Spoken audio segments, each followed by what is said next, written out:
Physics के एक most important topic का निपटारा करने वाले हैं। आज के इस वीडियो में हम सीखेंगे गॉस की प्रमेय को, इसका डेरिवेशन देखेंगे जो काफी ज्यादा इंपोर्टेंट टॉपिक है रसगुल्लों। पिछले कई साल का क्वेश्चन पेपर अगर आप उठाएंगे देन आपको गॉस का प्रमेय और इसके अनुप्रयोग ये टॉपिक 5 नंबर में दिखाई पड़ेगा।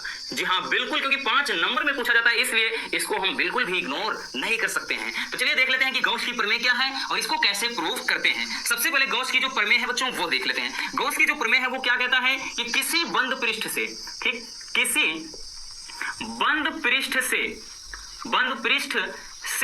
गुजरने वाला वैद्युत फ्लक्स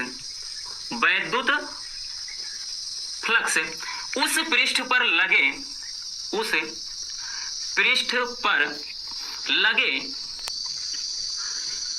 कुल आवेश का 1/ε0 गुना होता है।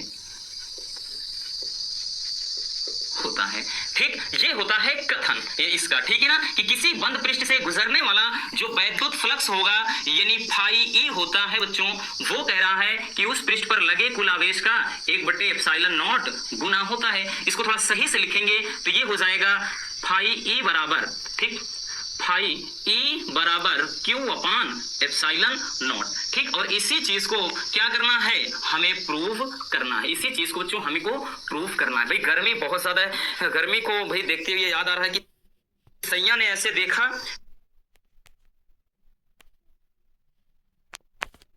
प्रमेय। चलिए गॉस की प्रमेय हो गया। अब इसको हम सीख लेते हैं कि किस तरह से इसका हम डेरिवेशन करेंगे। अब हम एक डायग्राम को समझ लेते हैं बच्चों और उसी के मदद से हम क्या करेंगे, गॉस की प्रमेय का निगमन करेंगे। सबसे पहले आपको लिखना क्या है वो चीज समझ लीजिए कि इसमें लिखेंगे कि माना एक काल्पनिक गॉसियन पृष्ठ, ठीक है ना, है।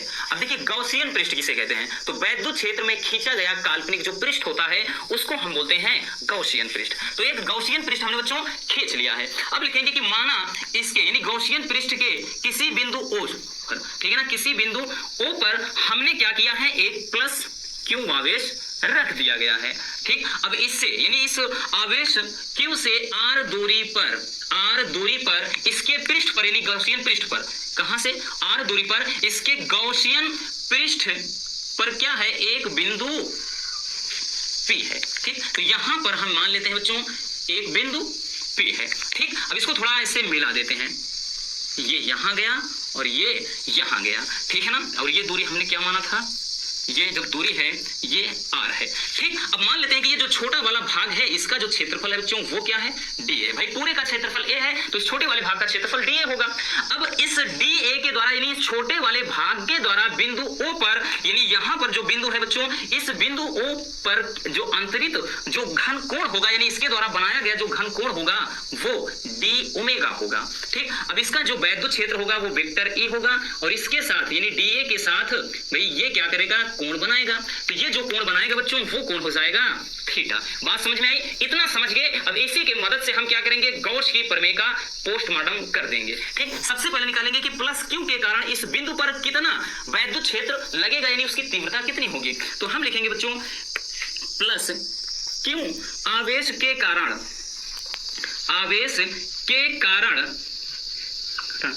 P पर तीव्रता यानी इसके कारण P पर कितना तीव्रता होगा, तो हो जाएगा E बराबर 1/4 पाई ε0 Q/r²। ये फार्मूला होता है। ठीक, इसका डेरिवेशन भी हमने करा दिया पहले वाले चैप्टर में। ठीक, तो ये हो जाता है कि मतलब किसी आवेश के कारण यहाँ पर बिंदु P पर क्या परिणामी तीव्रता मतलब वैद्युत क्षेत्र की तीव्रता।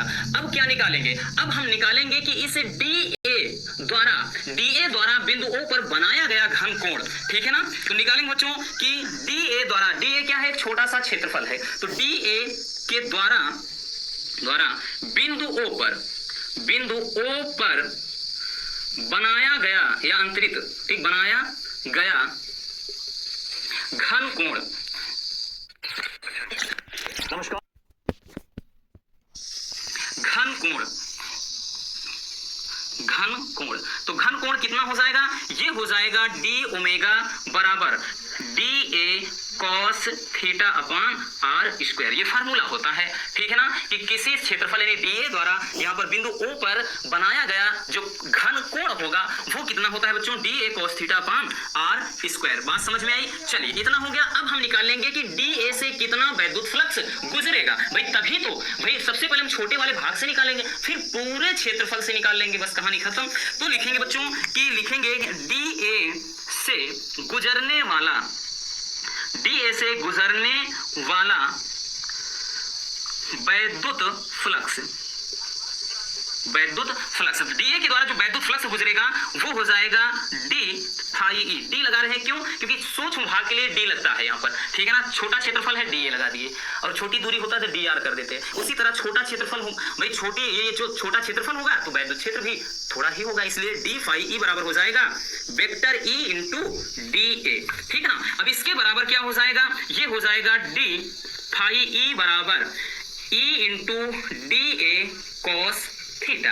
अब देखिए ये कहां से आया, चूंकि बच्चों फार्मूला होता है vector A into vector B बराबर ए बी कॉस थीटा, ये फार्मूला होता है, ठीक है ना। इसको आप याद रख लीजिएगा, ठीक है ना। ये vector A into vector B बराबर होता है A B cos theta. Then आप क्या करेंगे, देखिए अब हमने बताया ना, अब कुछ करना नहीं है, इसमें आप वैल्यू पुट कर दीजिए, ठीक। तो ये हो जाएगा डी इंटू ए, सॉरी डी फाई ई बराबर हो जाएगा, भाई ई का मान रखना है, ई बराबर क्या बच्चों 1/4 pi epsilon naught Q upon R square, ये हो जाएगा ई का मान, और उसके बाद क्या था डी ए कॉस थीटा है, ठीक। तो ये हो जाएगा डी फाई ई बराबर हो जाएगा बच्चों, कितना हो जाएगा, देखिए इसको हम थोड़ा सही से लिखना चाहेंगे तो Q upon 4 pi epsilon naught, और ये हो जाएगा D into A cos theta upon R square, ठीक ना। और इतने बराबर भी क्या होता है, घन कोण यानी डी ओमेगा होता है। तो ये हो जाएगा बच्चों डी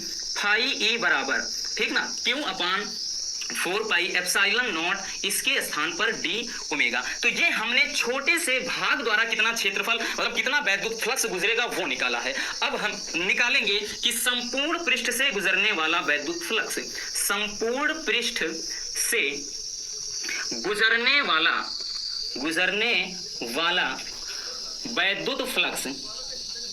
वैद्युत फ्लक्स, तो संपूर्ण पृष्ठ के द्वारा कितना वैद्युत फ्लक्स गुजरेगा वो हम निकालेंगे, ठीक है ना। संपूर्ण की बात आता है तो ये डी हट जाएगा आपका, तो ये हो जाएगा फाई ई बराबर हो जाएगा बच्चों कितना, Q upon 4 pi epsilon not हो जाएगा, और यहाँ पर जो है डी ओमेगा है ना, तो यहाँ पर हम समाकलन लगाएंगे डी ओमेगा। अब ये जो है यानी समाकलन डी ओमेगा है, समाकलन का मतलब संपूर्ण पृष्ठ द्वारा बनाया गया घन कोण है, और इसके बराबर हो जाएगा, संपूर्ण की बात आएगा तो बच्चों ये इसके बराबर होता है 4 पाई, ये भी आपको थोड़ा याद रखना होगा। तो इसके स्थान पर हम रख देंगे क्या, यहाँ पर हम रख देंगे फाई ई बराबर, ठीक है ना, फाई ई बराबर रख देंगे बच्चों Q upon 4 pi epsilon naught, और इसके स्थान पर 4 पाई, ये से ये कैंसिल हो जाएगा।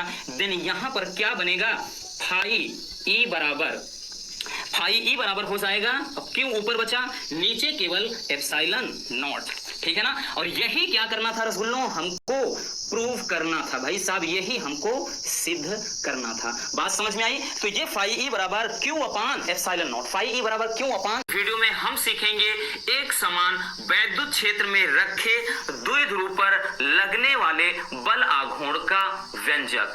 काफी इंपॉर्टेंट टॉपिक है, बोर्ड एग्जाम में ये 3 नंबर में या फिर कभी कभार 5 नंबर में भी इसको पूछ लेता है। चलिए देख लेते हैं, काफी मजेदार टॉपिक है, ठीक, और बहुत ही सिंपल तरीके से इसका पोस्टमार्टम आज हम करेंगे, ठीक। चलिए देखिए आपको लिखना क्या है, हमने बताया ना कि कुछ चीजें ऐसी होती हैं भाई आपको लिखनी होती हैं, ठीक। तो यहां से लिखना क्या है, देखिए एक समान वैद्युत क्षेत्र है, ध्यान से समझना कि एक समान क्या है, वैद्युत क्षेत्र है, ठीक। ये एक समान कोई वैद्युत क्षेत्र है,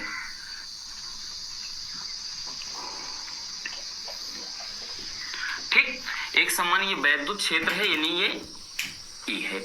अब देखिए लिखेंगे क्या, ठीक, कि माना एक वैद्युत द्विध्रुव ए बी, हमने पहले बताया कि भाई वैद्युत द्विध्रुव क्या है, ए बी है। तो माना एक वैद्युत द्विध्रुव क्या है, ए बी, ठीक, एक वैद्युत द्विध्रुव क्या है, ए बी है, एक मिनट, ए और क्या है बच्चों, ये बी है। ठीक, ए और बी है जो क्रमशः माइनस क्यू आवेश तथा प्लस क्यू आवेश से मिलकर बना है। ठीक है ना, माना एक वैद्युत द्विध्रुव ए बी है जो माइनस क्यू आवेश तथा प्लस क्यू आवेश से बना है, और इसकी जो लंबाई है वो क्या है, इसकी जो लंबाई है वो है 2l। ठीक, हमें पता है कि जो वैद्युत द्विध्रुव की लंबाई होती है वो क्या है, 2l। तो माना इसकी जो लंबाई है वो 2l है, और इसे एक समान वैद्युत क्षेत्र E में थीटा कोण पर रखा गया है। ठीक, इसे क्या रखा गया बच्चों, देखिए इसके साथ अगर हम इसको यहां से मिलाएंगे और यहां से इसको हम मिला देंगे तो ये एक समान वैद्युत क्षेत्र E में थीटा कोण पर रखा गया है। इतनी बात समझ में आई। इसको ए माना बी और इसको अपन क्या दे देते हैं, सी दे देते हैं। ठीक, इतनी बात समझ में आ गई बच्चों कि माना एक वैद्युत द्विध्रुव ए बी है, इसकी लंबाई 2l है जो क्रमशः माइनस क्यू आवेश तथा प्लस क्यू आवेश से मिलकर बना है, और इसे एक समान वैद्युत क्षेत्र ई में थीटा कोण पर रखा गया है। और इस पर जो बल लगेंगे, ध्यान से समझना, और इस पर जो बल लगेंगे रसगुल्लों वो क्या होंगे, विपरीत होंगे, है ना। वो बल क्या है, दिशाएं विपरीत होंगी। और जो बल होगा देखिए E बराबर फार्मूला होता है F/Q, तो ऐसी सिचुएशन में हम F बराबर क्या लिखेंगे, Q इंटू E। तो इस पर जो बल लगेगा वो हो जाएगा F बराबर Q इंटू E हो जाएगा, है ना। इधर भी जो बल लगेगा F बराबर Q इंटू E हो जाएगा। ये इतना फिगर है, यही समझ गए, पूरी कहानी एकदम क्लियर हो जाएगी। ठीक, चलिए अब यहां से हम क्या निकालते हैं, सबसे पहले इसमें निकालेंगे, इधर ध्यान से समझना, इतना निकालना पड़ेगा।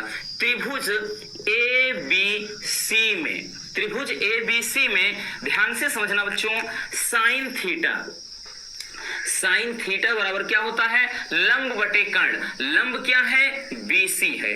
ठीक, कर्ण क्या है, AB है।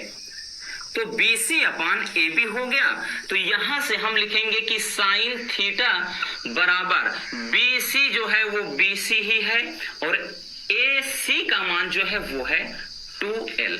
कहने का अर्थ ये है कि यहां से हमें BC बराबर क्या मिल गया, 2l साइन थीटा। और ये BC क्या है, लंबवत दूरी है ना। BC क्या है बच्चों, ये BC लंबवत दूरी है। अब क्या निकालेंगे, यहां से निकालेंगे हम बल आघूर्ण, यानी द्विध्रुव पर लगने वाला बल आघूर्ण। ठीक, द्विध्रुव पर लगने वाला बल आघूर्ण, बल आघूर्ण निकालेंगे। ठीक, तो बल आघूर्ण क्या हो जाएगा रसगुल्लों, टाउ बराबर यहां से क्या होता है, बल गुणे लंबवत दूरी। ठीक, लंबवत दूरी, ये फार्मूला होता है। ये जो बल लग रहा है और इन दोनों बल क्रिया रेखा की जो बीच की ये लंबवत दूरी है वो है। ठीक, तो यहां से लिखेंगे टाउ बराबर क्या हो जाएगा बच्चों,